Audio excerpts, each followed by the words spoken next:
Good morning. Welcome to Sundays on the Porch. Wherever you're joining from, I'm glad you're here. Sundays on the Porch are a place for a little perspective, a little peace, and hopefully a whole lot of grace. I have my Bible. I have my Sundays on the Porch coffee mug, and now that you're here, we can get started. I'm especially looking forward to today's subject, which is simply trusting God one day at a time. In reality, that's all we can do anyway, but I feel like I need a reminder, and since I think I need a reminder, I'm assuming you probably do as well. I have two passages of scripture that I'm going to look at. The first is in Proverbs chapter 3, verses 5 and 6. This great word from the Lord. Trust in the Lord with all your heart and lean not on your own understanding. In all your ways acknowledge him, and he will make your paths straight. That would be a great verse, two verses to put to memory.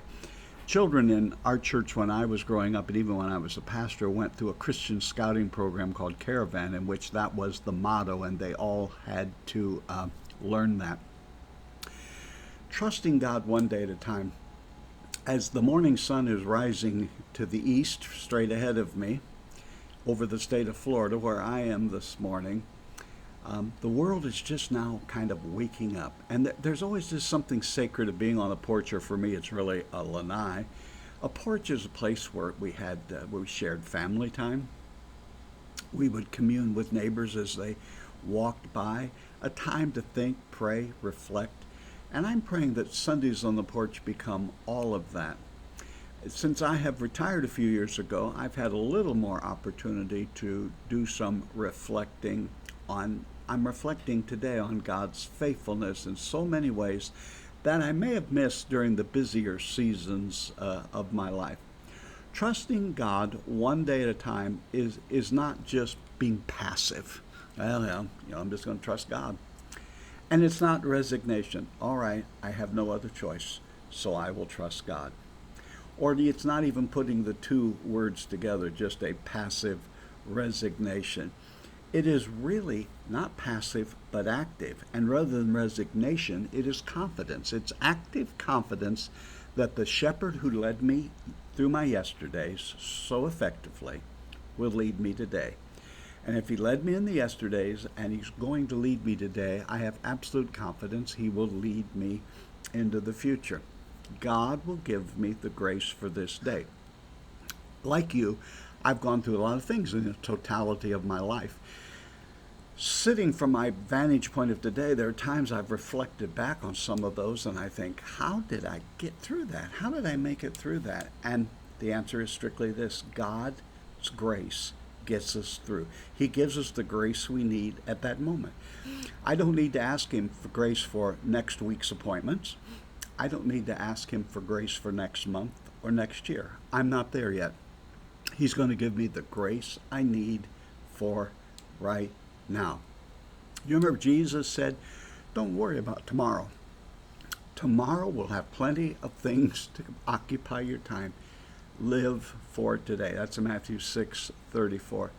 The Christian life is lived in daily dependence, daily surrender, and daily trust. And so I pray that wherever you're joining from today, and whatever venue you're watching this from, that place will become a sanctuary where you can release yesterday's regrets.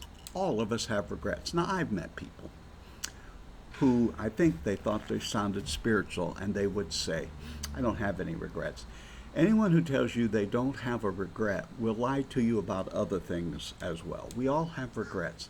We so wish at times we could go back in the past, do something different, say something a little more kind, or whatever it may be.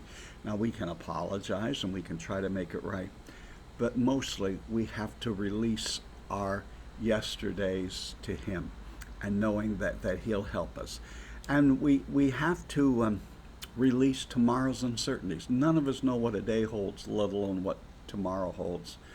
So the uncertainty of tomorrow, we also have to release to him. And then the burdens that you and I are carrying today, we also have to put them into the hands of the Good Shepherd. As I look out here to the east, every sunrise is a reminder that God is already ahead of me into this day, and He's going to help me. So make Proverbs 3, 5, and 6 your memory verses.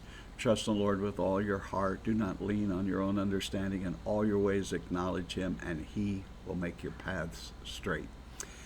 There's another verse that popped into my mind when I was thinking about how do we trust God one day at a time. And that would be the 23rd Psalm, the first verse. The Lord is my shepherd. I shall not be in want. Did you notice that David didn't say the Lord will be my shepherd or the Lord was my shepherd? He was my shepherd back then. He is my shepherd today and will be my shepherd forever. You see, trust. How do I trust God daily with what's going on? Trust is always in the present tense. Trusted yesterday, will trust, but I will trust Him today. It's always in the present tense. And here's what it really means, trust. God is enough for my today. Whatever my today holds, God will be enough. The promise today, wherever you are and where I am living, the promise is unchanged. The shepherd still leads, He restores, He guides, He protects us, and He provides for us. Let's look at Proverbs chapter 3, verses 5 and 6. Trust in the Lord with all your heart and lean not on your own understanding. In all your ways acknowledge Him, and He will make your paths straight, or in the old translation, He will direct your paths. What do you do when you can't see the whole road, and none of us can see the whole road? That's probably one of the hardest challenges, is we have to live life one day at a time, not knowing what lies around the corner. We want answers, certainty, completion, a detailed map, a GPS of the future. And yet often God gives us this map, His presence. If you want to know what the global positioning system, the GPS, you have the global presence system when Christ is with you daily. You notice Proverbs this passage in chapter 3, verse 5 begins very, very simple. It says, trust in the Lord. That means put your whole weight. Just put yourself into His with all your heart. Your heart is, in the Bible, the symbol of the entirety of your life. Put the whole weight of your life. You can just put it on the Lord. His perspective is always greater than ours. He knows what He's doing, and He will bring it to pass. Notice then, so you start with trusting in the Lord with all your heart, and then lean not on your own understanding. God isn't telling us to stop thinking, stop learning, stop getting better. He's just telling us our perspective, our knowledge, our thinking is limited by space and time, and He is unlimited. And He sees the end from the beginning, and we don't. And oftentimes, I can't see what He's doing. It's not that He's not doing something. It's my limited perspective. And so I need to get away from leaning on my own understanding. And in all of your ways, acknowledge Him. Really means submit to Him. Give it all to Him in all your ways, not just your Sunday go to meeting ways, but every area of your life. And then it says He will make your paths straight. It doesn't say you're going to have a trouble-free existence. You will never have another problem the rest of your life. Oh, don't we wish it was that way? And by saying the path is straight doesn't mean that at times it won't be very challenging. What it just says is the presence of God will go with us. So how do we trust God for every day? I not only think of this passage, but in a moment, I've already told you Psalm 23, the Lord is my shepherd, I shall not be in want. He remains steady when the whole world is shaking. And I learned to trust in Him with my whole heart and not lean and give in to my own limited perspective, and in every way acknowledge, submit to His authority, and He will take me down the path. Now, the two books, as I always share with you, what have I been reading?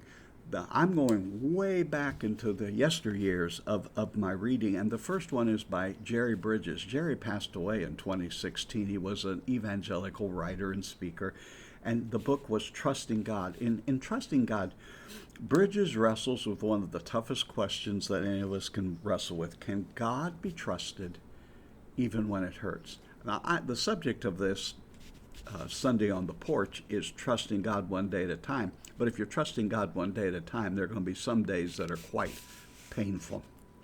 And he says that God is in control, God is infinitely wise, and God is loving.